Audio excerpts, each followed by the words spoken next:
Alright, ladies and gentlemen, welcome back to the channel. Today we're talking about the San Francisco 49ers. Now, they'll be taking on the Dallas Cowboys. That is a top 5 offense, and that is a top 5 defense. And NFL quote-unquote experts across the league, they're worried about Brock Purdy. You know, they'll throw out there, he's only attempted 200 passes as a pro. He's yet to face a 10-win team. This game, in my opinion, Kyle Shanahan's going to cook something up perfectly. And I think this is the game where Brock Purdy officially gets noticed on a national scale. I know he's already noticed on a national scale, but like I said, it's always that, oh yeah, you know, Brock's doing good, but there's always a but at the end of some type of compliment for Brock Purdy outside of Niners fans. So he really has been outstanding since week 13. Last week against the Seahawks, he threw for 332 yards, threw for 3 touchdowns. He also had a rushing touchdown. The San Francisco 49ers, they had 505 yards of total offense. Through 13 touchdowns, just 4 interceptions in the regular season. He had a passer rating of 107.3. His QBR would be top 5 across the entire National Football League if he had started to, or, you know, we're going against, you know, other players whole seasons versus his 13 since week 13, I should say. So the stats are there, and he's producing only wins. Like, they are only winning. They have not lost with Brock Purdy under the helm. So the disrespect still to me is pretty crazy. I get it. He's a rookie quarterback. He's a third-string quarterback, but this man does not look like a rookie, and he does not look like a third-stringer. In 6 of the 7 games Brock Purdy has played, the San Francisco 49ers have scored more than 30 points. And that one game where that didn't happen, Purdy was hurt in the week leading up to it that he didn't even throw in practice. So, ladies and gentlemen, welcome back to the channel. Obviously, we're talking about San Francisco today. If you guys enjoyed, be sure to hit that like button, hit that subscribe button for daily NFL content. Also, post Niners videos a couple of times a week.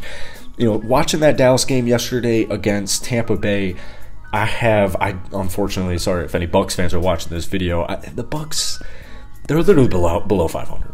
You know, let's keep it a buck here. The Tampa Bay Buccaneers were not a good football team. So I don't put too much stock into that game, especially considering just 2 weeks prior, Dak Prescott and the Dallas Cowboys got absolutely manhandled by the Washington Commanders. I get it, Washington's a good team, but, you know, statistically speaking, this is going to be they are a very elite team. Top 5 offense, top 5 defense. You know, as many issues as I have with Mike McCarthy as a Packer fan, you know, being the former Packers coach, I have my flaws, I have my concerns with Dak Prescott. I really think this game's going to be won in the turnover battle. You know, I'm not worried offensively about moving the ball down the field. I know last week against Seattle, things started a little bit slow. Like, just a little bit slow, technically being down 17-16 at halftime.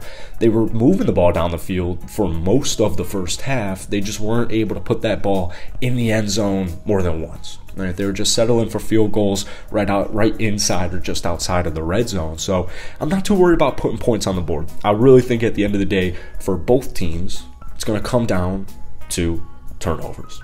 Because when I think of San Francisco, I think of the #1 defense in the National Football League. And what did they do to Geno Smith and the Seattle Seahawks? They forced turnovers. Right? They got an interception, they got a fumble, they just forced turnovers. But more importantly, what did Brock Purdy do, as he's done in his entire tenure with San Francisco since week 13? He kept it clean. You know, he kept it clean. Yeah, there were a couple of bad throws. Every quarterback's going to have some bad throws each week, but offensively, that run game was working. He's getting the ball to his playmakers, Deebo Samuel specifically, Brandon Ayuk. I know he had a drop, and that was a really nice throw by Brock Purdy, but I expect those things to be cleaned up. I heavily anticipate way more George Kittle in this upcoming matchup, but Christian McCaffrey, maybe, let me know what you guys are thinking about this down below, maybe the best midseason acquisition ever. I think if San Francisco were to go on and win the Super Bowl, which I have my prediction I'm getting to the Super Bowl, I think if that were to go down, I think there's an extremely real argument statistically and winning the Super Bowl, obviously, like the result works out, of CMC being the best midseason acquisition. So let me know what you guys think about that. But like I said, 505 yards of total offense. Kyle Shanahan, he made his second half adjustments. Brock Purdy, Kyle, they got on the same page, started getting the ball to their playmakers a little bit more, and it was there. Right? It was there. So defensively, like I said earlier on, Dak Prescott, he's prone to turning the ball over. Right? This season, Dak had a whopping 15 interceptions. No, he dealt with some injuries towards the beginning part of the season. I don't view Dak as having a good year by any means. He threw for just 238 yards a game, 23 touchdowns, nothing crazy there, 15 interceptions. The interception percentage, 3.8%. It's not good. So I think this game is certainly going to be won in the turnover battle, and I absolutely can't wait.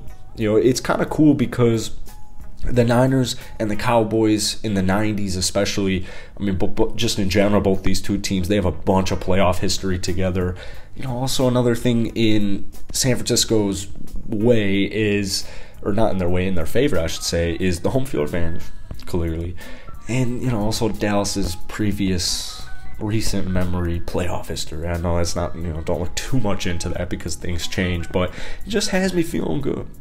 And I think this is a very good, very real test. Not that Brock's played any, you know, it's not like he's going up against these sorry-ass defenses, but it's, you know, Dallas is, quote-unquote, America's team, right? Not too many people claim that outside of Cowboys fans, but, you know, Arizona, Vegas, Washington's got a good defense, Seattle's got a good defense, Tampa Bay has a good defense, then you had Miami.